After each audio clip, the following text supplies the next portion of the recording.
들의 귀한 특성 하나님께서 높이 영광을 받으셨습니다. 또 저희 마음에도 얼마나 큰 기쁨이 있는지 모릅니다.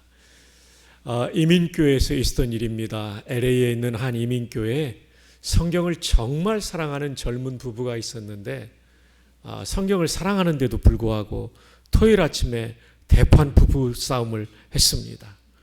아내가 너무나 화가 나가지고 2층 안방으로 올라가 버렸습니다. 아이들을 올려보내도 내려올 생각을 하지 않고 아침도 먹지 못하고 이제 점심때가 되는데도 전혀 내려올 생각을 하는 것이 아니었습니다. 남편이 곰곰이 생각해 보니까 내 아내를 움직일 수 있는 것은 하나님 말씀밖에 없다. 그래서 아내가 있는 2층에 올라가서 안방에서 문을 노크하면서 볼지어다 내가 문 밖에 서서 두드리노니 누구든지 내 음성을 듣고 문을 열면 내가 그에게로 들어가. 암송을 하니까 드디어 방 안에서 아내가 문을 열면서 요한복음 15장 5절 하반절을 암송했습니다. 너희가 나를 떠나서는 아무것도 할 수 없느니라. 부인들이 도와주지 않으면 안 되는 게 너무나 많죠. 말씀으로 화해가 이루어진 것처럼 오늘 말씀으로 성령 안에 있는 하나됨을 우리가 함께 경험하기를 축복합니다. 자, 이제 우리 슬라이드 준비됐는데요. 오늘 말씀의 제목은 하나님 나라 모습, 교회 모습. 정말 좋은 교회는 하나님 나라의 모습을 가지고 있죠. 교회는 하나님 나라의 도구이고 하나님 나라는 교회를 뛰어넘어 하나님의 통치의 영역이 만물 가운데 이르는 바로 그것이 하나님 나라죠. 자, 그런데 성경에 보면 하나님 나라를 세 가지 관점에서 말씀해 주고 있습니다. 첫 번째, 죽어서 가는 하나님 나라에 대해서 말해주고 있죠. 누가복음 23장 42절로 43절을 함께 읽습니다. 시작. 이르되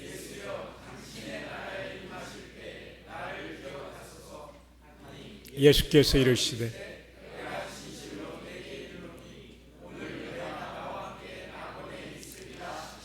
십자가상의 강도가 이제 고난주간이 다가오는데요. 당신의 나라에 임하실 때 예수님의 나라, 그 하나님의 나라를 당신의라고 하는 걸 보니까 소유격은 예수님이 왕이라는 뜻이죠. 왕은 유대 개념의 메시아라는 개념이 있기 때문에 이 짧은 고백 속에 예수님을 나의 구주로 고백한 것이죠. 그러니까 예수님께서 지체 없이 내가 진실로 내게 이르노니, 예수님이 진실로를 쓸 때는 강조하실 때 쓰십니다. 진실로 진실로 내게 이르노니, 이런 표현이 나오죠. 아주 중요한 얘기라는 거죠. 오늘 네가 나와 함께 낙원에 있으리라.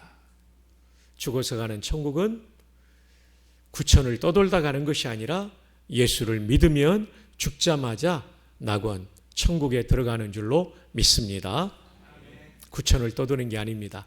구천을 떠돈다는 건 성경의 가르침이 아니라 동양 사상이죠.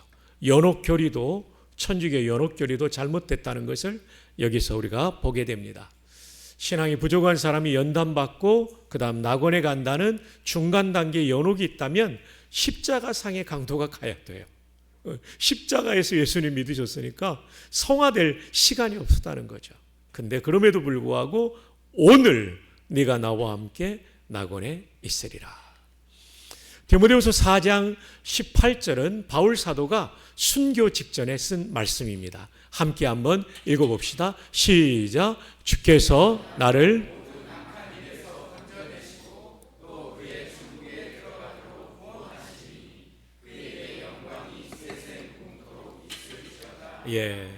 Heavenly Kingdom이라고 되어 있습니다.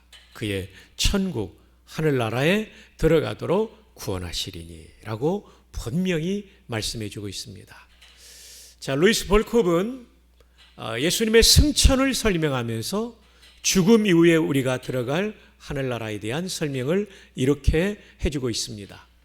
승천은 한 장소에서 다른 장소로 가는 장소의 이동이었다. 이것은 지상뿐만 아니라 천국이 분명히 장소라는 것을 의미한다. 여러분, 우리가 죽어서 가는 천국을 상상 속에 있는 그 무엇으로 생각하면 안 되고 분명히 플레이스로 존재한다는 거죠. 성경에서 천국은 인성을 입고 계신 그리스도, 부활의 몸을 입고 승천하셨기 때문에 부활의 몸을 입고 계신 그리스도, 죽은 성도들과 천사들이 거하는 장소를 의미한다. 성경은 장소로서의 하늘나라를 생각하도록 가르친다. 여러분, 분명히 죽어서 가는 천국이 공간으로, 장소로 존재한다는 것을 믿으시기를 주님의 이름으로 축복합니다. 두 번째, 종말에 임하는 하나님 나라, 새하늘과 새 땅입니다. 요한계시록 21장 1절 함께 읽어요. 시작. 또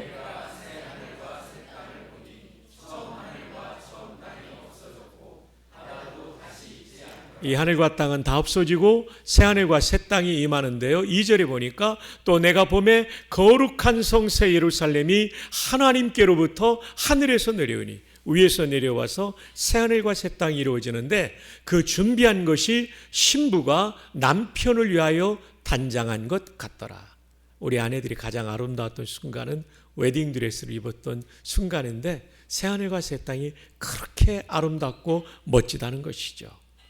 제 딸이 이것을 초등학교 때 질문하더라고요. 아빠, 아무리 좋아도 영원히 그대로 있으면 너무 지루하잖아. 제가 이 질문을 받고 생각해 보니까 내가 만물을 새롭게 하노라. 이 새롭게 한다는 말이 진행의 의미가 있기 때문에 하나님께서는요, 날마다 새로운 새하늘과 새 땅으로 우리를 감동시켜 주실 줄 믿습니다. 인간이 만든 드라마도 얼마나 재밌어요. 하나님은 그보다 더 멋진 새하늘과 새 땅을 우리에게 주실 줄로 믿습니다. 세 번째로는 현재에 경험하는 하나님 나라입니다. 오늘 본문에 나오는 하나님의 나라는 할 때 이 하나님 나라입니다. 그것은 바로 왕이신 하나님의 통치를 받는 것. 다시 말하면 왕이신 하나님께 순종할 때 통치를 받는 것인데, 그때 경험하는 하나님의 은혜를 경험하는 나라, 이게 현재에 경험하는 하나님 나라이죠. 말씀드린 대로 백낙준 박사의 아버님은 백무당이었어요. 그런데 이 가정에 하나님의 은혜의 나라가 임하니까 이렇게 그의 생애가 복되었던 것이죠. 제가 부전교회에서 목회할 때 새 예배당으로 이전하기 전에 중년의 부인이 교회를 나왔는데 알코올 중독 여성이었습니다. 남편이 출근할 때는 술 마시지 않겠다고 했는데 점심 먹고 나면 어김없이 여성 술 친구를 불러들여서 술을 마시다 보니까 집안 살림이 되지 않아 퇴근한 남편과 날마다 부부싸움을 하는 거예요. 우울증이 찾아왔고 자살 충동을 느끼게 되어서 이러다 정말 죽을 것 같다는 생각에 딸들이 다니는 부전교회 왔답니다. 맨 뒤에 앉아서 예배를 드리는데 저의 설교는 들어오지가 않더래요. 이해가 안 되더래요. 그런데 이 찬양팀과 찬양대 찬양을 듣는데 마음에 그냥 그 쌓였던 그 응어리들이 풀어지면서 눈물이 쏟아지더래요. 왜 우는지는 모르겠는데 하여튼 눈물이 나더래요. 한참을 울고 나니까 후련해지더래요. 답답했던 마음이. 그래서 집에 갔다가 다음 주일날 또 왔어요. 두 번째 주에도 설교는 안 들어오는데 찬양을 통해 감동을 받았어요. 세 번째 주에도 설교가 안 들어왔다고 그래서 제가 시험 받았습니다. 네 번째 주에 오니까 설교가 좀 들어오더래요. 두 달이 되니까 술이 끊어지더래요. 자기도 놀랐는데 남편이 더 놀랐대요. 어떻게 됐냐고 교회 가서 그랬다고 따라왔대요. 그리고 새가족 환영잔치 하는데 이 부인이 45세의 부인이 간증하는데 남편이 같이 와 있는 거예요. 그리고 집사가 되고 하나님의 말씀을 받고 신실한 하나님의 사람이 되었어요. 재작년에 제가 총장에 당선된 다음에 담임 목사직과 총장직은 함께 할 수 없는 이중직 금지 총회 결의가 있으므로 교회를 사임하고 올라올 때 마지막 설교에 두 부부가 앉아있는 모습이 눈에 들어오는데 제 마음속에 하나님은 위대하십니다. 하나님의 은혜의 나라가 임하지 않았다면 저분이 자살했을 수도 있고 저 가정이 이혼으로 끝날 수 있는데 하나님의 은혜의 나라, 현재 경험하는 하나님 나라가 임하니 저 가정이 살아나게 되었군요. 맞습니다. 현재적 하나님 나라는 우리 개인과 가정을 살리는 것입니다. 아울러 우리 교회 공동체를 더 귀한 하나님의 공동체로 만드는 줄 믿습니다. 자, 근데 바울 사도는 하나님 나라를 설명하면서 전제를 달고 있어요. 하나님의 나라는 먹는 것과 마시는 것이 아니요. 왜 먹고 마시는 것에 대한 전제를 달았을까요? 1세기 로마 교회의 문제와 관련되어 있습니다. 다신교사인 로마에서는 소나 양을 도축하면 우상의 제단에 바쳤다가 시장으로 유통되는 것이었어요. 그래서 이 고기를 먹어도 되느냐 하는 문제가 로마 교회의 현안 문제였고, 시장에서 판매되는 고기는 100% 우상의 제단에 바쳤기 때문에 먹으면 오염된다고 생각하는 사람들이 있었는가 하면 바울이 가르침대로 먹을 수 있다고 생각하는 성도들이 있었죠. 자, 우리 한번 여성들이 4장 3절을 읽어주세요. 시작. 혼인을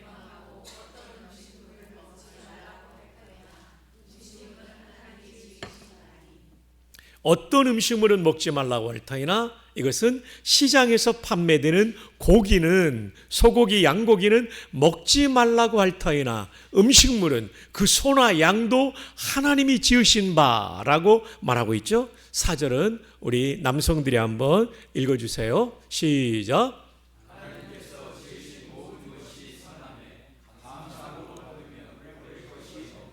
소나 양도 하나님이 만드신 것이고 선하기 때문에 감사 기도하고 먹으면, 받으면 버릴 것이 없다는 얘기는 먹을 수 있다는 것입니다.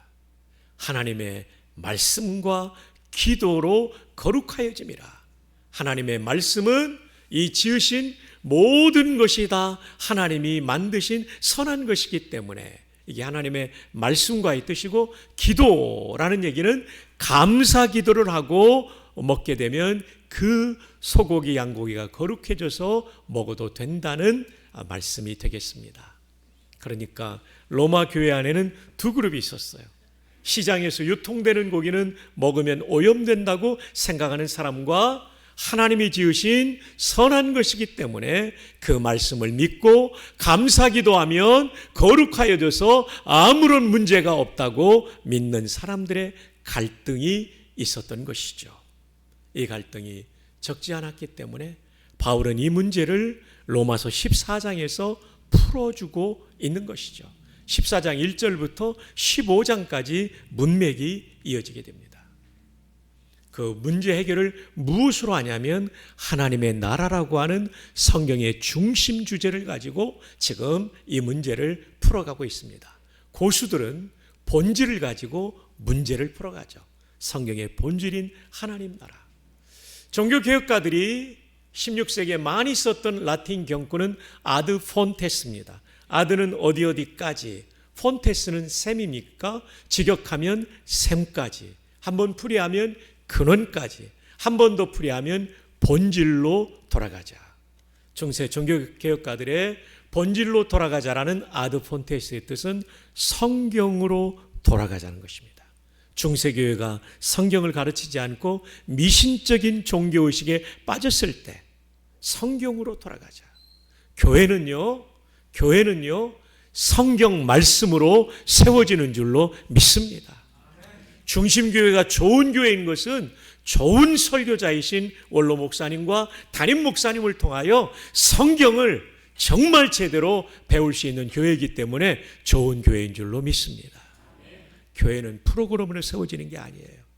성도는 어떤 이벤트로 세워지는 게 아니에요. 하나님의 말씀으로 성도의 신앙은 세워지는 줄로 믿습니다. 본질로 돌아가자, 성경으로 돌아가자. 또 하나는 교부들의 신학으로 돌아가자가 아드 폰테스의 내용의 마지막이에요. 성경과 교부들의 신학. 교부란 누굽니까? Church Fathers, 교회의 아버지들. 교회의 아버지들은 사도들이 돌아간 이후에 기독교회를 지킨 사람들이에요. 로마의 박해로부터 폴리캅, 이레니우스 다 순교까지 하면서 교회를 지킨 사람들, 이 사람들이 Church Fathers. 그 다음 두 번째로는 이단으로부터 교회를 지킨 사람들이 교부들입니다. 어거스틴 이런 분들 많이 여러분이 알고 계시죠. 터툴리안 마찬가지예요. 암브로스 마찬가지. 교부들은 정말 사도들에게 전해받은 하나님의 말씀을 바른 신학으로 체계화해서 교회를 세웠던 사람들. 그래서 로마 정부의 박해로부터 교회를 지켰고 이단으로부터 올바른 성경적 사도적 신앙의 교리를 체계화해서 교회를 지켰던 사람들. 정말 훌륭한 분들이죠. 칼빈도 제네바의 1차 사역 때 갈 때까지는 성경에 대해서는 깊이 있게 연구했지만 교부들의 신학이 부족했어요. 그래서 제네바에서 축출당했을 때 스트라스부르에 가서 그분이 한 것이 교부들의 신학을 연구한 거예요. 더 깊은 신학이 될 수가 있었던 거죠. 한번 따라해 볼까요? 본질로 돌아가자는 뜻은 성경으로 돌아가자. 교부들의 신학으로 돌아가자. 네, 그것이 바로 본질로 돌아가자는 거죠. 그래서 중세의 개혁가들이 이 변질된 로만 캐톨릭을 살릴 수가 있었던 것이죠. 자, 이 성경의 본질이 성경인데 그 중에 또 하나 중요한 것은 성경 안에 본질 중에 하나가 하나님 나라, 언약, 하나님 나라 이런 부분들인데 하나님 나라가 중요한 본질이죠. 바울은 지금 하나님 나라라고 하는 본질적인 내용을 가지고 로마 교회의 이 분열의 현안을 해결해 가고 있는 것입니다. 자, 그렇다면 하나님 나라는 어떤 나라입니까? 먼저 의의 나라라고 말합니다. 그러면 여기서 말하는 의는 무엇을 뜻할까요? 영어로는 righteousness, 헬라어로는 디카이오시네인데 보통 세 가지 뜻을 가지고 있습니다. 믿음으로 의롭게 되는 칭의를 가리키는 의가 있는데 본문에서는 이것이 아닙니다. 두 번째로는 불의의 반대 정의. 불의는 죄를 말하는데 죄짓지 않고 하나님 뜻대로 사는 삶 정의. 그런데 에베소 6장의 의의 흉배가 정의인데 여기서는 정의를 뜻하지 않습니다. 여기서 의는 관계적 의라고 말합니다. 관계적 의는 하나님과의 올바른 관계에 놓인 것입니다. 하나님 나라의 하나님은 왕이시고 우리는 백성이요 종입니다. 내가 하나님의 말씀에 종이 되어 순종할 때 이 본문이 말하는 의의 관계가 세워지는 것이죠. 여러분 시편 145편 1절에 보면 이스라엘의 최고의 왕이었던 다윗은 이 놀라운 고백을 합니다. 왕이신 나의 하나님이여 내가 주를 높이고 영원히 주의 이름을 송축하리이다. 어느 날 이 말씀이 마음에 다가오는데 기가 막히더라고요. 나보다 더 높은 왕은 하나님이시다. 나는 그 하나님 앞에서 나도 종이다. 놀라운 고백이죠. 내가 이새의 아들 다윗을 만나니 내 마음에 합한 사람이라 내 뒤를 따라오는 종이다. 이 고백이 여기에 나오는 거죠.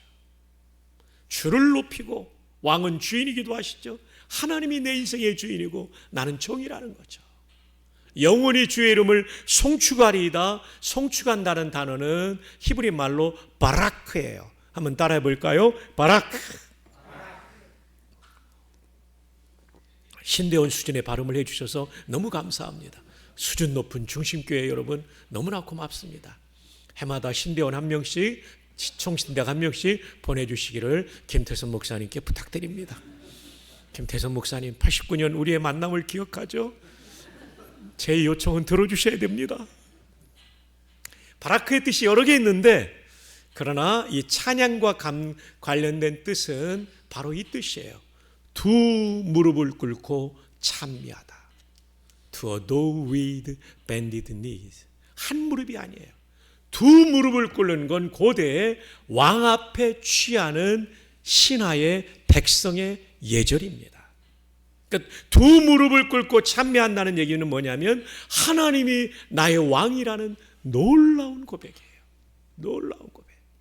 보통 일반적인 찬양하다는 히브리어 동사는 할랄입니다. 손을 들고 찬양하다는 것은 야다입니다. 손이 야드거든요. 야다. 악기를 동원해서 오늘 사모님 반주하셨는데 악기를 동원해서 하는 찬양은 자마르예요. 근데 바라크는 이 모든 찬양의 동사 중에 지금까지 제가 연구하기는 최고의 찬양이에요. 두 무릎을 꿇고 절대로 나를 높이지 않고 왕이신 하나님만을 높이는 거죠. 송축, 정말 기가 막힌 단어더라고요. 바라크, 바로 이 뜻이 되는 거죠. 우리가 송축의 내용은 송축해 내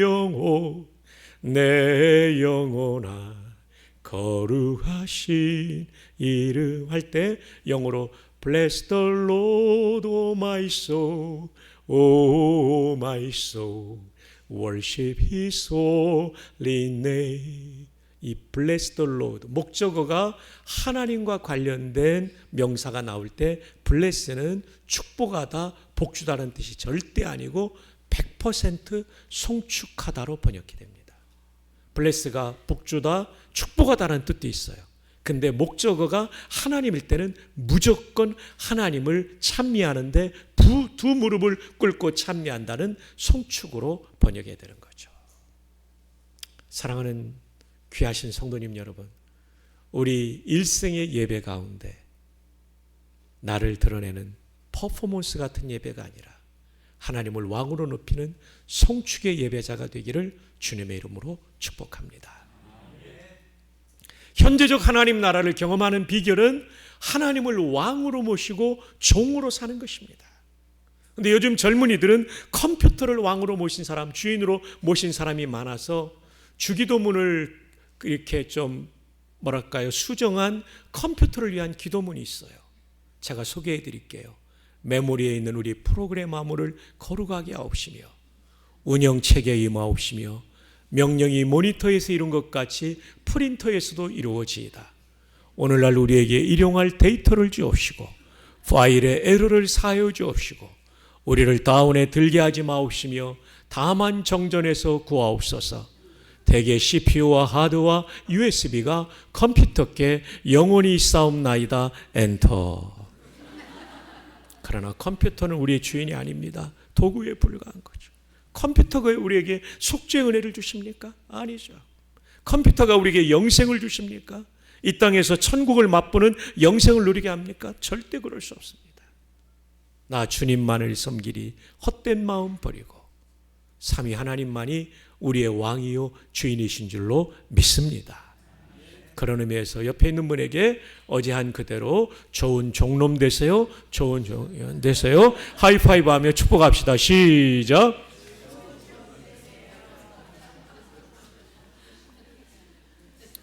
예, 저의 가장 큰 소원도 제가 종놈으로 총장이라고 목에 힘주는 순간 그건 끝나는 겁니다. 저는. 네, 그거 진짜 마귀 유혹이죠. 항상 종이죠. 종. 그럼 좋은 종은 어떤 종일까? 고대의 종을 생각하면 돼요. 첫 번째, 고대의 좋은 종은 자기 뜻이 없었어요. 아무리 하고 싶어도 주인이 하지마, do not 하면 딱 멈추는 거예요. 우리가 그렇게 사는 게 종의 삶이에요. 내가 막 하고 싶은데 하나님 말씀 읽다가 목사님 설교 듣다 보니까 기도하다 보니까 아니라고 말씀하세요. 딱 멈추면 좋은 성도, 좋은 종이에요. 내가 아무리 하기 싫어도 주인이 해, do 하면 순종하는 게 좋은 종이에요. 그럼 하나님이 우리를 얼마나 기쁘게 쓰시겠어요. 이 예배당에 있는 성도가 다 종놈들이면, 종년들이면 하나님이 얼마나 이 교회를 지금까지도 영광스럽게 쓰셨는데 더 영광스럽게 쓰시겠습니까? 원로 목사님께서 오늘 함께 식사하시는데 그러시더라고요. 정말 하나님의 은혜로 행복한 목회를 해오셨고 장로님 가운데 그 누구 한 분도 번역하는 거 가지고 문제 삼지 않아서 한국교회 전체를 섬길 수 있었다고. 제가 오늘 목사님께 또 그런 말씀 올렸어요. 대선배님께. 목사님은 조용기 목사님보다 더 큰 목회하셨습니다. 책을 통해 목사님 말씀을 읽은 분이 얼마나 많은데요. 총회장보다 더 큰 영향을 미치셨고요. 와, 목사님 정말 애쓰셨습니다. 하나님께 영광 돌리고 목사님께 정말 존경의 인사를 올립니다. 우리 장로님들 너무 고맙습니다. 정말 감사합니다. 고대의 좋은 종은 자기 뜻이 없어요. 하기 싫어도 해 하면 하는 거예요. 하기 싫어도 총신 가 하면 제 말 듣고 오는 게 아니라 기도하는데 하나님이 또 성경 읽다가 주시면 해야 되는 거예요. 나흘 동안 너무 미안했어요. 압력을 너무 많이. 지금부터 안 할게요. 자기 뜻이 없어요. 두 번째 고대의 좋은 정은요, 자기 돈이 없어요. 내 돈이 많든 적든 내 뜻대로 쓰지 않고 주인 뜻대로 쓰는 거죠. 여러분, 첫날 말씀드린 것처럼 다윗이 얼마나 많은 건축원금 드린지 모릅니다. 금 3,000달란트, 은 7,000달란트, 금 10만 3천 킬로그램, 그 다음에 은 24만 킬로그램, 13조 7천억을 드립니다. 그러면서 어떤 역사가 일어나냐면 왕이 모범을 보이니까 그 관리들과 백성들까지 헌금을 하니까 이걸 드리는 모습을 보며 다윗 왕이 역대상 29장 10절 이하에 이런 봉헌 기도를 드립니다. 다윗이 온 회중 앞에서 이스라엘 하나님 여호와를 송축하여 이르되, 송축이 나와요. 주는 영원부터 영원까지 송축을 받으시옵소서. 이 송축이 여러 번 나와요. 그다음 시간상 14절로 건너뛰면 나와 내 백성이 무엇이기에 이처럼 즐거운 마음으로 드릴 힘이 있었나이까. 헌금은요, 즐거운 마음으로 드리는, 억지로 드리면 세금 같은 헌금이 되는 거예요. 계속 들어보십시오. 나와 내 백성이 무엇이기에 이처럼 즐거운 마음으로 드릴 힘이 있었나이까. 왜 이렇게 즐겁게 됐냐면 이어지는 문맥에 나옵니다. 모든 것이 주께로 말미암았사오니 우리가 주의 손에서 받은 것으로 주께 드렸을 뿐이니이다. 내 거라고 생각하면 13조 7천억 못 드립니다. 주께로부터 받은 것이니까, 주님 나라에 필요한 것 같으니까 아낌없이 드리는 거죠. 이게 헌금의 정신이에요. 여러분이 가진 모든 재산 소유 다 주님의 것입니다. 성령께서 감동 주시면 기쁨으로 드리는 사람이 진정한 송축의 예배자인 것이죠. 제가 군에 있을 때 낙하산을 탔습니다. 우리 목사님께서 말씀하신 대로 공수윙을 군복에 달고 다녔는데요. 저한테 평생 잊을 수 없는 좋은 영적인 추억입니다. 이 공수교육은 정말 힘듭니다. 보통 힘든 게 아닙니다. 얼차례를 많이 시키죠. 긴장하지 않으면 사고 나니까. 그리고 뛰어내릴 때 지상 400m에서 낙하산을 메고 이 낙하산 뒤에 보면 노란 줄이 있어요. 그거를 비행기나 기구에 걸고 뛰어내리면 4초 동안 70m 떨어지다가 펴져요. 근데 이 특수부대에서는 군목이 함께 공수 강화를 할 때는, 낙하가 아니고 강화라고 그래요. 강화할 때는 군목이 1번이 됩니다. 근데 1번이 제일 겁나거든요. 그리고 바람의 방향이 어떤지 모르기 때문에 굉장히 위험할 수 있는데, 근데 그 안 믿는 군인들도 군목이 안전하면 우리도 안전하다는 믿음이 있습니다. 군목은 하나님과 가깝기 때문에. 딸이 태어난 지 4달밖에 안 됐을 때, 7월에 태어났고 저는 11월에 이제 이 강화를 하러 가는데 말이죠. 와, 진짜 그 앞에 서니까 저도 기도가 막 절로 나오더라고요. 주여 펴주십시오. 근데 과감하게 도약을 합니다. 뛰어내리면서 숫자를 세요. 4초 만에 안 펴지면 고장난 거니까 앞에 있는 예비 낙하산을 당겨야 되니까 숫자를 세야 됩니다. 근데 공중에서는 1초, 2초 하면 내 귀에 잘 안 들려요. 1만, 2만 이렇게 합니다. 입에 바람도 들어오고 소리도 있기 때문에. 그래서 뛰어내리면서 1만, 2만, 3만, 4만 상경험사 하는데 낙하산이 굉장히 큰 낙하산이에요. 낙하산이 제법 큽니다. 쫙 펴져 있는 거예요. 기분이 얼마나 좋은지 할렐루야 하고, 낙하산 줄이 28가닥이에요. 그 중에 오른쪽에 하나가 있어요. 이 볼펜 깍지 같은 게 있는데 이걸 쫙 당기면 오른쪽으로 갑니다. 2차 세계대전 때는 이런 낙하산이 아니라 방향 전환이 힘들었는데 요즘 낙하산 좋아요. 왼쪽을 딱 당기면 왼쪽으로 가고, 둘 다 잡아당기면 빨리 떨어져요. 와, 방향 전환도 하고 너무나 기분 좋더라고요. 여러분이 낙하산 타고 내려오면서 하늘 보니까 더 아름답고요, 땅도 아름다운 거예요. 저는 여러분도 꼭 한번 경험하시기를 소원합니다. 정말 기분 좋은데요. 타고 내려오다 보면 와 정말 기분 좋아요. 야산 높이 30m 되면 앞꿈치 무릎을 모읍니다. 왜냐하면 다리를 벌리면 사람은 오른쪽 아니면 왼쪽에 힘을 주니까 부러지거든요. 그래서 딱 붙여야 됩니다. 다리를 무릎과 발끝까지 붙이고 힘 빼고 있으면 하나도 안 다칩니다. 그런데 이 창공에서 내려오는 기쁨을 맛보려면 3주간의 지상교육을 여러 개를 받아요. 그 마지막 관문이 뭐냐면 모형탑에서 모이 낙하산을 메고 뛰어내리는 훈련이에요. 근데 이거는 100% 안전해요. 왜냐하면 콘크리트 구조물이 있고 그 앞에 강철 케이블이 지나가고 케이블 위에 도르래를 걸어놓은 거예요. 거기에다가 모이 낙하산 줄을 거니까 도르래에 매달려서 가기 때문에 안전한데 이 줄이 팽팽해지기 전까지는 추락하는 느낌이 드니까 이게 겁나는 거예요. 그리고 이 높이가 모형탑의 높이가 정말 인간이 공포를 느끼는 높이에요. 그래서 수백 명이 교육받는데 뛰어 해도 안 뛰어나가면 점프 마스터가 중사분들인데 발로 뻥 차요. 그러면 으악 하고 떨어지는데 안 죽고 잘 매달려서 가거든요. 그게 또 올라오면 또 겁나는 거예요. 저도 한 4번째인가 합격을 했는데요. 이 자세가 나와야 되거든요. 눈을 또 크게 떠야 되고 그래야만 자기 낙하산 확인할 수 있으니까요. 근데 또 올라가면 겁나는 거예요. 근데 여러 번 하다가 이제 합격하고 그거 합격해야 창공에서 뛰어내리는 기쁨을 맛볼 수 있는 거예요. 왜 여기가 공포스럽냐? 그것은 인간이 가장 공포를 느끼는 높이가 11m예요. 그래서 공수훈련 받을 때 우리는 그 모형탑의 높이를 공포의 11m라고 부릅니다. 진짜 겁납니다. 밑에서 보면 아무것도 아닌데 올라가면 겁나요. 저는 성도들에게도 공포의 11m가 있으니 곧 11조원금이라고 말씀드리겠습니다. 11조 설명하려고 공수교육까지 말씀을 드립니다. 11조 하면 죽는 줄 아는 성도가 있는데 절대 안 죽어요. 저희 어머니 얼마나 가난하셨어요. 아버지 돌아가시고 저 10살 때 71년대 그래도 11조를 드리셨어요. 집안 형편은 당장 좋아지지도 않았는데 지내놓고 보니까 이 아들의 생애에 참 구비구비마다 하나님의 공급하심과 할 공부는 또 다 마치도록 제때 수업료는 못 내도 하게 하시더라고요. 그리고 뒤돌아보면 여기 서 있다는 것이 하나님의 은혜가 얼마나 감사한지.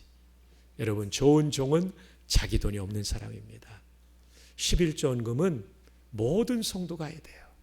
하나님을 나의 왕과 주인으로 모셨다는 신앙 고백입니다.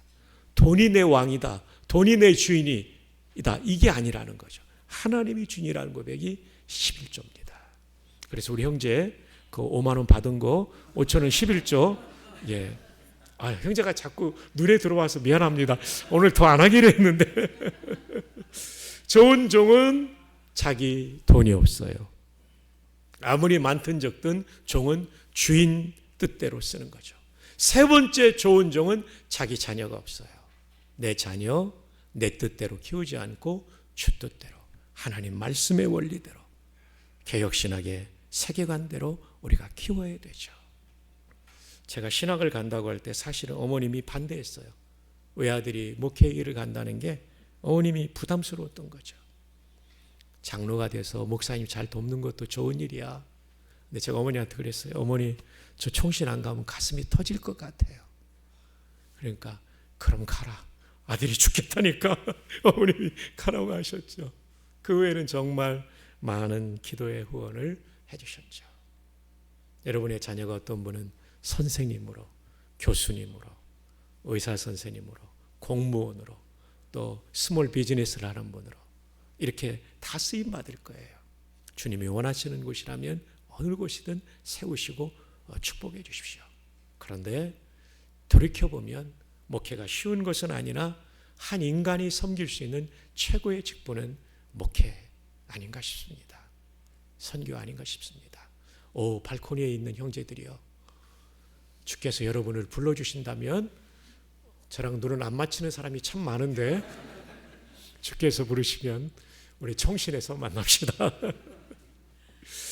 마지막 네 번째 좋은 종은 자기 생명이 없습니다. 우리가 주기철 목사님, 손양훈 목사님, 장로님 중에 박관준 장로님을 존경하는 이유는 그들은 생명조차도 주님이 원하시면 초계와 같이 던졌던 거죠. 편하게 살 수 있고 타협할 수 있는 길이 있었지만 그러지 않았던 거죠. 정말 좋은 종들이었죠. 좋은 종은 교회사에 남는 사람이 되는 거죠. 교회 역사에 남는, 우리 중심교회 역사에 남는 성도는 종으로 산 성도가 될 것입니다. 고대의 좋은 종 네 가지가 없습니다. 자기 뜻, 그 다음 두 번째 자기 돈, 세 번째 뭐죠? 자기 자녀, 네 번째 뭐죠? 자기 생명, 자기 목숨. 이 네 가지가 없는 종으로 살아간다면 하나님께서 높이 높이 우리의 생애를 통하여 영광 받으시고 우리의 인생은 어떤 위치에 있든지 가장 의미 있는 인생이 될 줄로 믿습니다. 죄송하지만 한 번만 더 좋은 종 이렇게 되십시오. 한번 하이파이브 옆에 분에게 합시다. 시작. 네. 우리 부인께서 너무 세게 친 것 같아요. 오늘 기도하시는 목사님. 네, 발코니 층도 다 하셨죠? 네. 그래서 하나님 나라는 의의 나라라 할 때 하나님을 왕으로 모시고 순종하는 종이 될 때 로마 교회 문제 해결되는 겁니다. 이거 있으면 다 해결이 됩니다. 고 박윤선 박사님의 헌법 해설책에 보면 장로교회는 가장 선교적인 운영 체계를 가지고 있다. 운영 체계를 이제 정치 체제라고 하는데, 정치라고 하면 또 세상 정치와 오해될 수 있기 때문에 제가 운영 체계라고 이렇게 말씀드리는데요. 그건 뭐냐면 성도들이 마음을 모아서 민주적인 결정을 한다. 근데 그 앞에 중요한 얘기를 하셨어요. 신본주의 공화제, 이것이 장로교 정치다. 공화제가 뭡니까? 독재가 아니라는 거죠. 그래서 장로교회는 당회가 있어서 장로님들과 함께 뜻을 모으며 함께 기도하며 하나님의 뜻을 발견하는 거죠. 또 공동회가 있고 재직회가 있잖아요. 근데 그 앞에 중요한 것은 신본주의 공화제입니다. 여러분에게는 너무나 성숙한 교회지만 미숙한 교회들에게서는 신본주의가 빠진 인본주의 공화제를 봐요. 저는 한국교회를 볼 때 참 안타까운 게 이것입니다. 힘 있는 몇 사람의 뜻에 의해서 교회가 좌지우지되면 교회는 교회의 본질을 잃어버리는 거죠. 오직 교회의 머리는 예수 그리스도이십니다. 그분의 뜻을 목사님도 부목사님도 장로님도 안수집사님도 권사님도, 아니 온 성도가 신본주의 공화제를 추구할 때 가장 성경적인 교회가 될 줄로 믿습니다. 종이라는 것입니다. 종. 자, 이제 두 번째로 갑니다. 하나님 나라는 의와 평강과, 이 평강이 영어로 peace라고 되어 있고 헬라어로 에이레네라고 되어 있습니다. 여기서 평강은 무엇을 뜻합니까? 이 문맥에서는 비판하지 않는 것, 학문적인 비평이 아니라 비난하지 않는 것을 뜻하는 거죠. 지금 로마 교회는 이 비난의 문제가 있어서 은혜가 빠져나가고 있었고 현재적 하나님 나라의 복을 누리지 못하는 상태였죠. 자, 오늘 본문이 로마서 14장 17절인데 1절부터 이 문맥이 시작됩니다. 함께 읽어볼까요? 시작. 믿음이 비판하지 마라. 이거 비난하지 말라는 거예요. 인격적인 모독을 가하는 2절 여성들이요. 시작.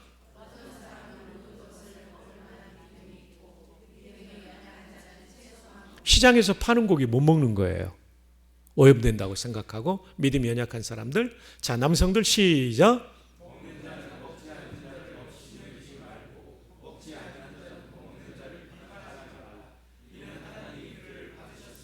먹는 자, 믿음이 성숙하다는 사람은 먹지 않는 자, 믿음이 연약한 자, 아이 그것도 못 먹어, 믿음이 그거밖에 안 돼, 이렇게 업신여기는 것도 사실 비난이죠. 먹지 않는 자, 믿음이 연약한 자는 먹는 성숙한 자를 또 오해하고 비판하지 말라, 비난하지 말라. 이는 왜냐하면 하나님이 각자를 다 받아주셨는데 우리같이 부족한 인생을 받아주신 하나님이신데 왜 서로 용납하지 못하느냐.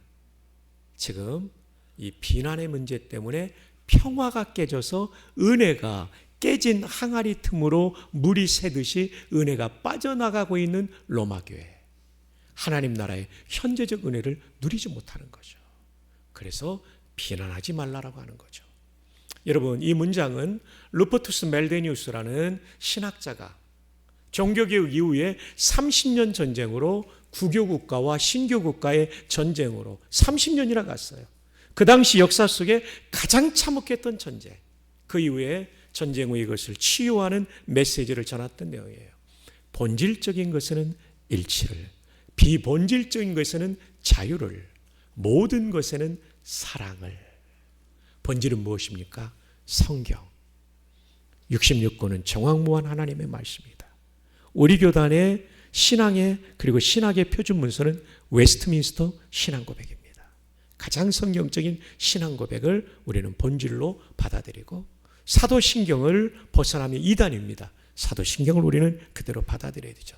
또 하나는 대한민국의 수만 명의 목사님 가운데 올로 목사님의 뒤를 이어 김태선 목사님을 담임 목사님으로 세우셨을 때는 목사님의 목회 철학, 그리고 목사님의 기질까지도 쓰시려는 것입니다.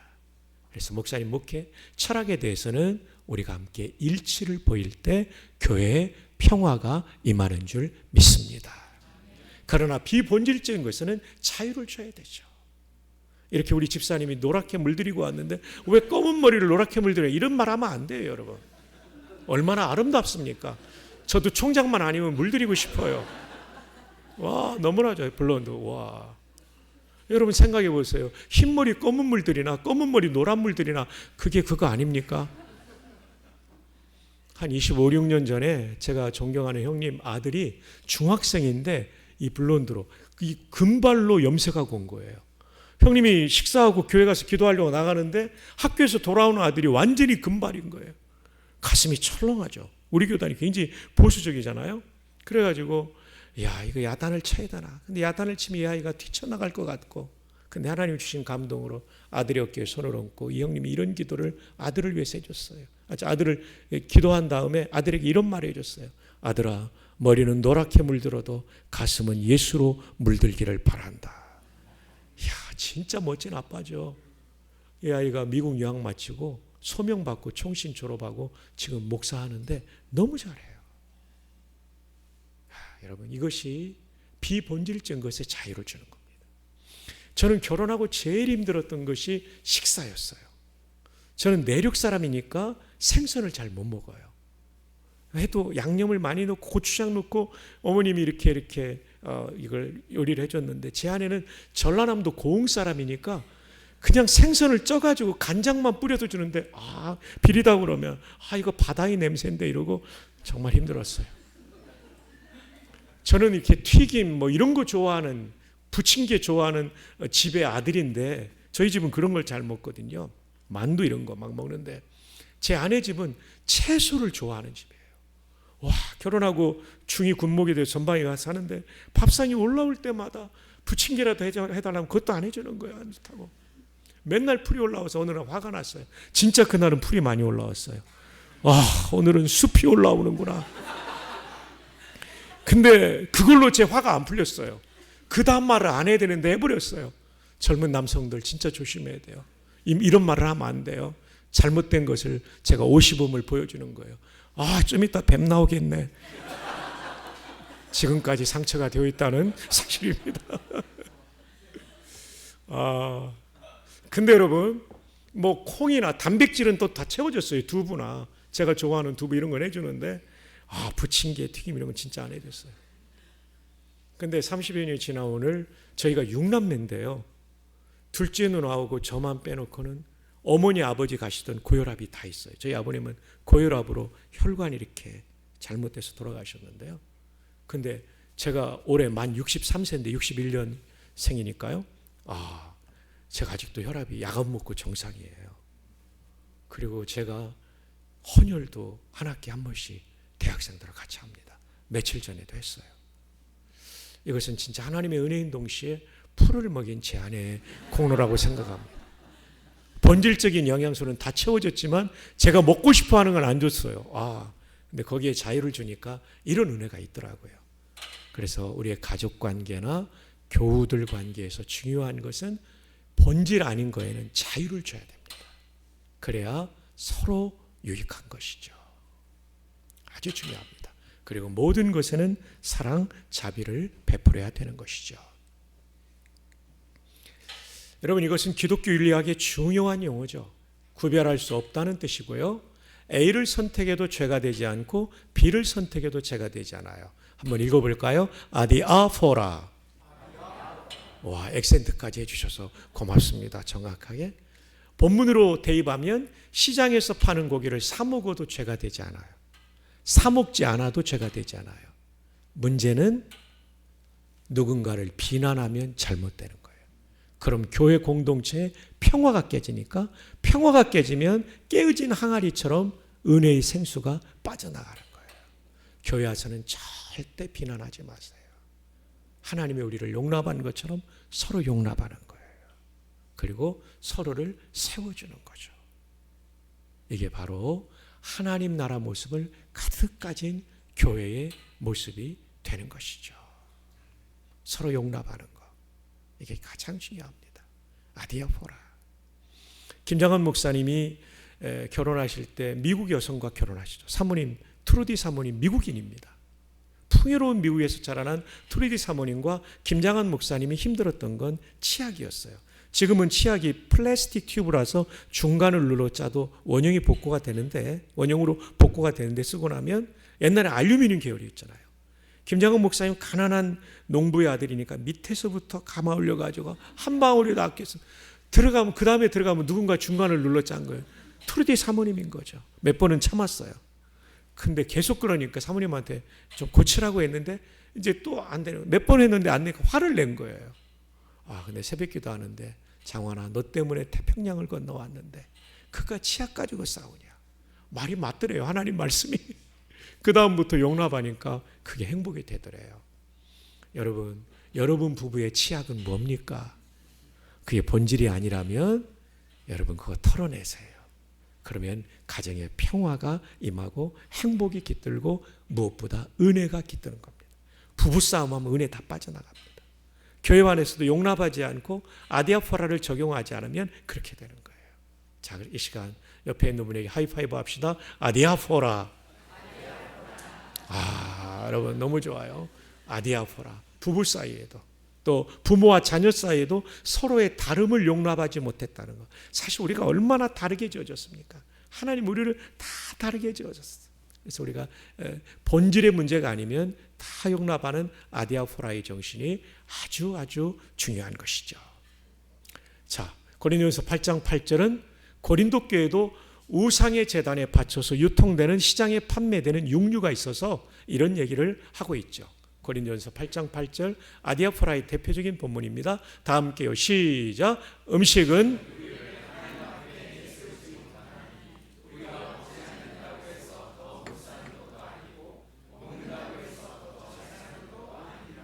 아멘. 먹지 않는다고 해서 더 못 사는 것도 아니고 먹는다고 해서 더 잘 사는 것도 아니다. 중요한 건 뭐냐면 비난하지 않는 것. 그래서 평화가 교회에 깃드는 것. 평화가 가정에 깃드는 거예요. 평화를 잃어버리면 안 됩니다. 이단과는 맞서 싸워야 됩니다. 비진리와는 싸워야 되지만 그런 본질적인 문제가 아니면 우리는 넓은 품을 가져야 되는 것이죠. 여러분, 정현종 시인의 방문객이라는 시가 참 우리에게 아주 귀담아 들어야 될 내용입니다. 사람이 온다는 건 실은 어마어마한 일이다. 여러분, 한 분 한 분 오시는 거 어마어마한 일이에요. 그는 그의 과거와 현재와 그리고 그의 미래와 함께 오기 때문이다. 한 사람의 일생이 오기 때문이다. 오늘 밤 여러분 일생을 가지고 오신 거예요. 이어지는 시는 부서지기 쉬운, 그래서 부서지기도 했을 마음이 오는 것이다. 그 갈피를 바람은 더듬어 볼 수 있는 마음, 내 마음이 그런 바람을 흉내낸다면 필경 환대가 될 것이다. 참 멋진 시인데 내용도 좋아. 우리는 사실 살면서 직장 생활하고 사업하며 학교 다니면서 얼마나 상처를 많이 받아요. 나의 동료나 윗사람으로부터, 때로는 요즘 아랫사람으로부터도 상처를 받죠. 부서지기 쉬운 마음이에요. 그래서 부서지기도 했을 마음을 가지고 예배당에 오는 거예요. 그 갈피를 바람은 더듬어 볼 수 있는 마음. 저는 이 시를 읽으면서 어릴 때 생각나더라고요. 저희 집 뒤에 탑산이 있었어요. 충렬탑. 거기를 막 뛰어 올라가다가 정상에 오르면 그 미풍이 샥 불어올 때 그 옷깃을 스며 들어오는 그 시원한 느낌, 지금도 떠올라요. 그 갈피를 바람은 더듬어 볼 수 있는 마음. 이때 바람은 태풍이 아닙니다. 태풍은 우리가 움츠리고 숨게 하지만 미풍은 우리를 그냥 여유가 있게 만들어주는 거죠. 교회가 태풍 같은 성도들이 아니라 미풍 같은 성도들. 그래서 상처 입은 새 가족들이 왔을 때 그 마음의 갈피를 더듬어 헤아려주고 품어줄 수 있는 마음. 내 마음이 그런 바람을 흉내낸다면 필경 환대가 될 것이다. 여러분 아십니까? 유명한 구약 신학자인 월터 브르그만은 하나님 나라는 환대 공동체다.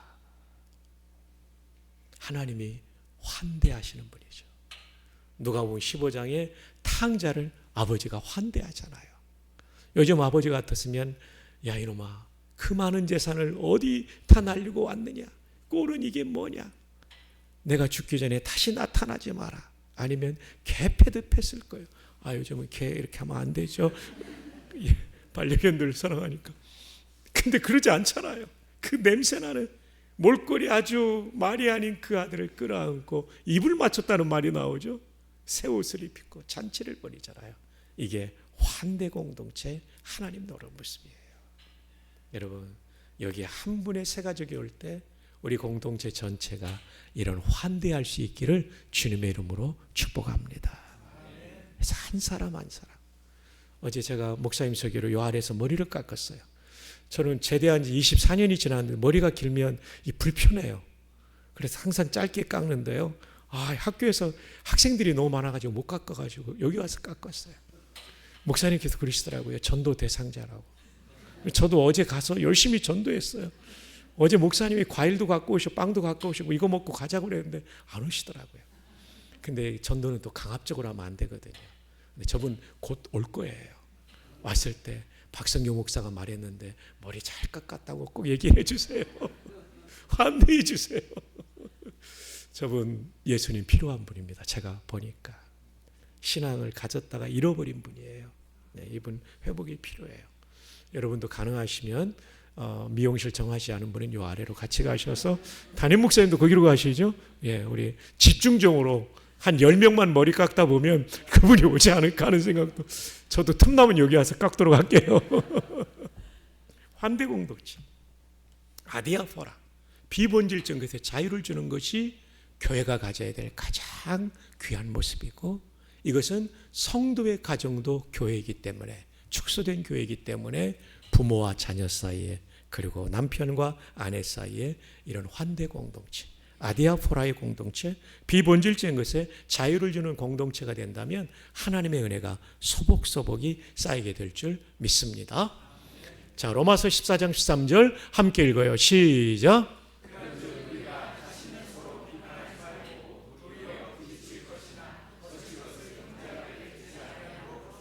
네, 이게 지금 오늘 본문이 14장인데요. 1절부터 쭉 이어지는 거예요. 그러다가 우리가 처음 읽었던 17절 본문이 나오는 건데, 비판하면 장애물 설치한다는 거예요. 정말 그리스도께서 위에서 죽으신 형제가 실족하는 일인 거죠. 자, 여기에 이렇게 말하고 있죠. 15절 여성들만 읽어주세요. 시작. 만일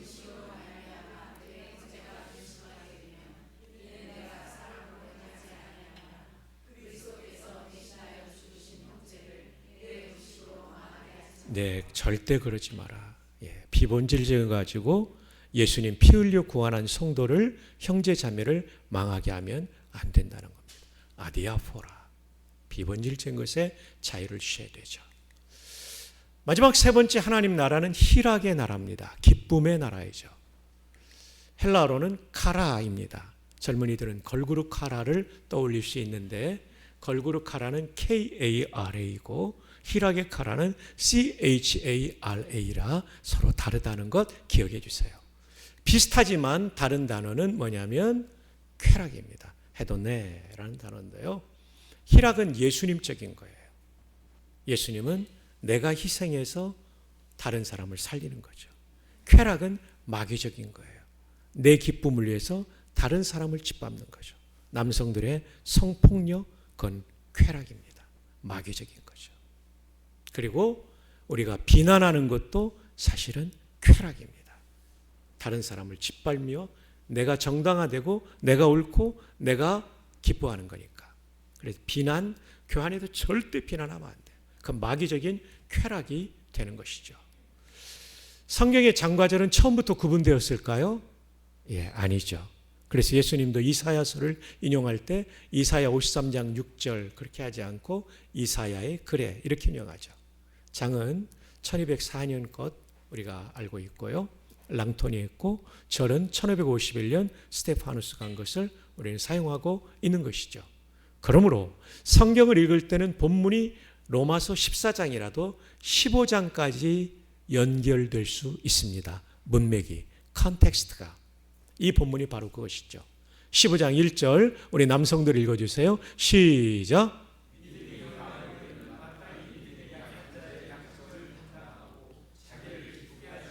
자기를 기쁘게 하는 건 쾌락입니다. 하나님 나라 모습 아니에요. 여성들이 2절 읽어주세요. 시작.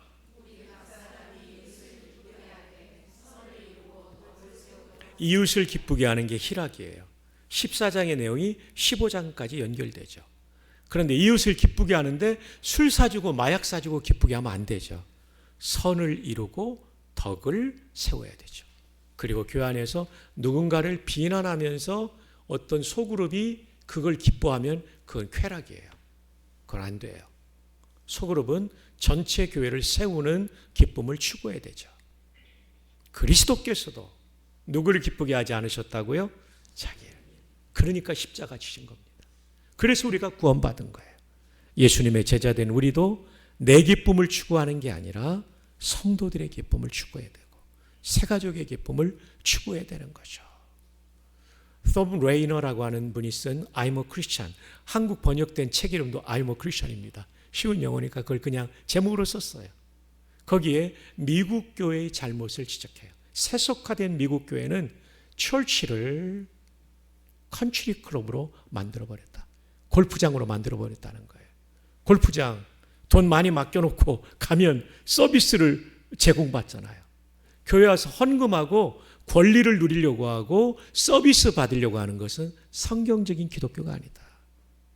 십자가의 죽음을 당하심으로 나를 구원하신 은혜로 구원받은 우리는 늘 울어도 눈물로써 못 갚을 줄 알아 몸밖에 드릴 것 없어 이 몸 바칩니다. 온 세상 만물 가져도 주 은혜 못다 갚겠네. 놀라운 사랑 받은 나 몸으로 재물 삼겠네. 교회는 컨트리 클럽이 아닙니다. 골프 클럽이 아닙니다. 여기 와서 권리를 주장하는 것은 주님을 욕되게 하는 것입니다. 하나님의 권리를 포기하고 이 땅에 오셔서 미천한 피조물을 위해 죽어주신 그분 앞에 우리가 무슨 권리 주장입니까? 온 세상 만물 가져도 주 은혜 못다 갚겠네. 놀라운 사랑받은 나 몸으로 재물 삼겠네. 이 정신이 하나님 나라의 정신입니다. 오카노 목사님의 간증을 들은 적이 있었어요. 거제도에서 자라나셨던 분이죠. 중학교 때인가 고등학교 때 부산의 초량교에서 SFC, 그 당시에는 SC를 SFC라고 그랬죠. 수련회 와가지고 십자가에 달리신 예수님이 내 구주라는 걸 처음으로 어릴 때부터 믿음을 가진 모태신앙이지만 그때 만난 거예요. 예수님을요. 중고등부 시절이 너무 중요하죠. 그분의 주제가는 찬송가 147장. 주 달려 죽은 십자가 우리가 생각할 때 세상에 속한 역심을 헛된 줄 알고 버리네. 죽으신 구주밖에는 자랑을 말게 하소서. 보혈의 공로 힘입어. 이렇게 이어지죠. 그 중에 한 구절이 온 세상 만물 가져도 주 은혜 묻다 갚겠네. 놀라운 사랑받은 나 몸으로 재물 삼겠네. 비교적 옥 목사님을 가까이서 지켜보았던 저는 그분은 철저하게 하나님의 영광만을 높이던 분이었습니다. 왜요? 십자가를 알면 권리 주장하지 않습니다. 교회 안에서 항상 주님의 영광을 높이고 옆에 있는 성도의 기쁨을 위해 살아가는 우리 모두 되기를 축복합니다. 자, 13절 함께 읽어요. 시작. 그러므로 만일 음식이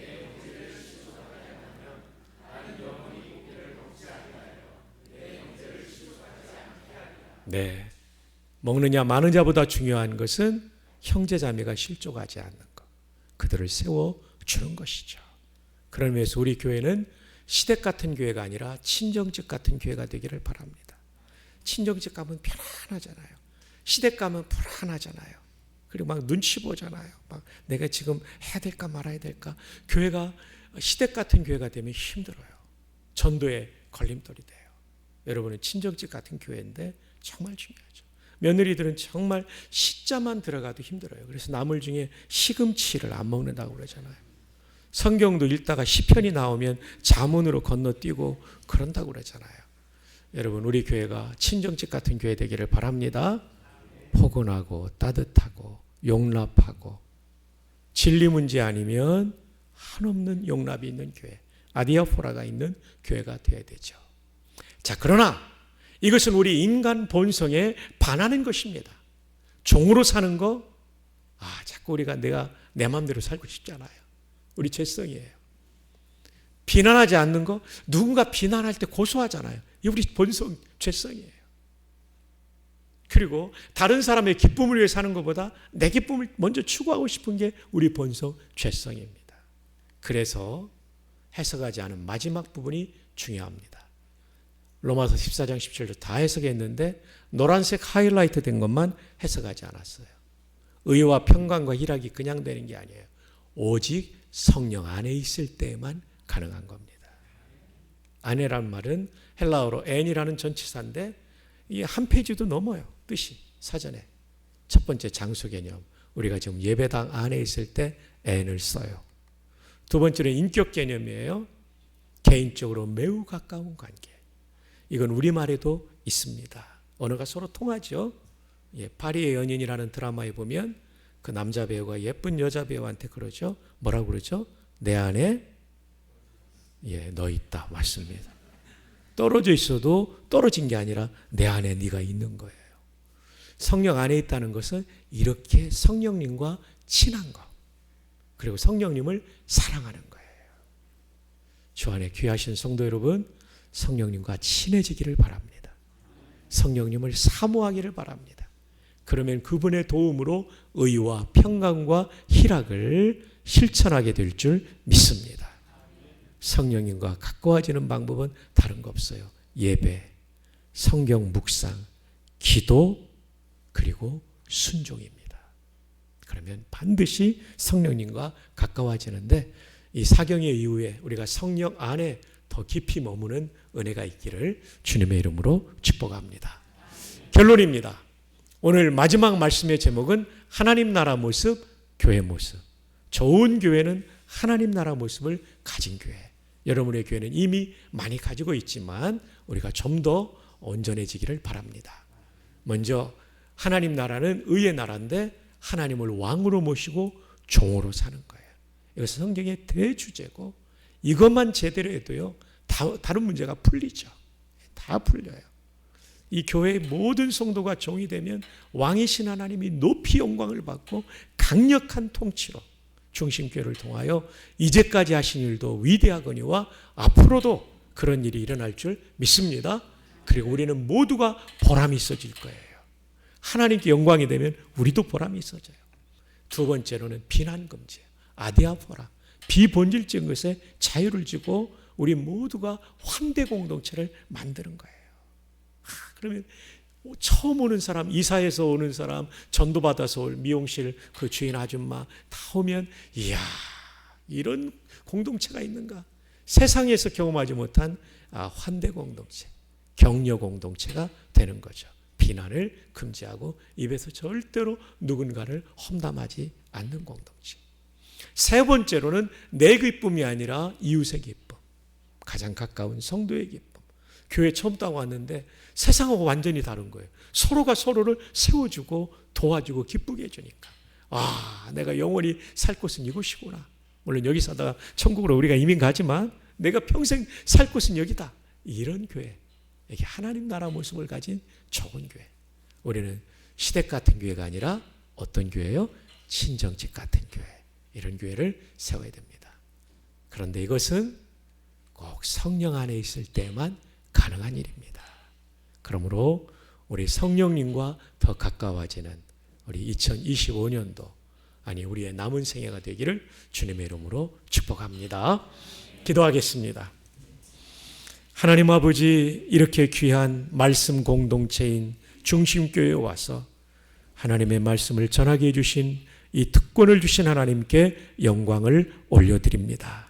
중심교회는 한 지역교회일 뿐만 아니라 한국교회와 이민교회를 섬긴 정말 훌륭한 교회이었습니다. 앞으로도 우리 중심교회를 통하여 하나님 높이 영광을 받아 주시오며 성도들의 생애가 가장 의미 있는 일생이 되게 하여 주옵소서. 그 일을 위하여 하나님 나라 모습을 배웠사오니 종놈으로 일생을 살아가게 하옵소서. 내 입술에는 비난이 없고 격려와 환대만이 있게 하여 주옵소서. 이기적인 기쁨이 아니라 다른 이웃을 위하여 내가 희생함으로 그들을 기쁘게 하는 그런 멋진 하나님 나라의 공동체가 되게 하여 주옵소서. 그러기 위하여 성령 안에 거하는 저희 모두가 되게 하여 주옵소서.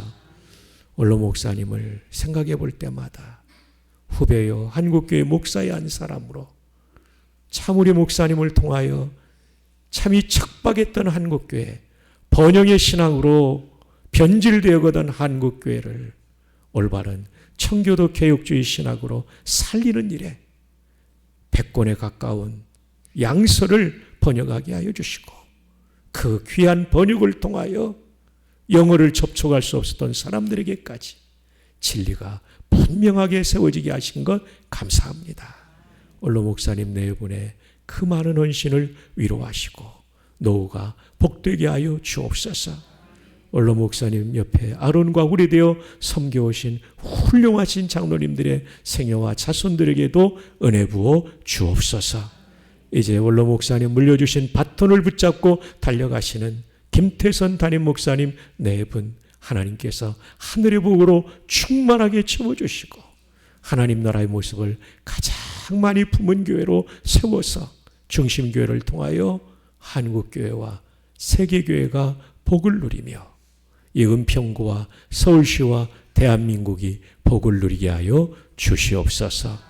참으로 보배로우신 우리 장로님들과 안수집사님, 권사님들, 모든 성도님들, 오늘 특성한 다음 세대의 보배로운 보석같이 소중한 젊은이들, 청소년들, 복에 복을 더하셔서 오늘 말씀이 이분들의 일생의 흔들 깃발이 되게 하시고 달려갈 표대가 되어서 하나님을 영화롭게 하며 각자의 소명을 따라 가장 복되게 쓰임받게 하옵소서. 축복하옵고 예수님의 이름으로 기도합니다. 아멘.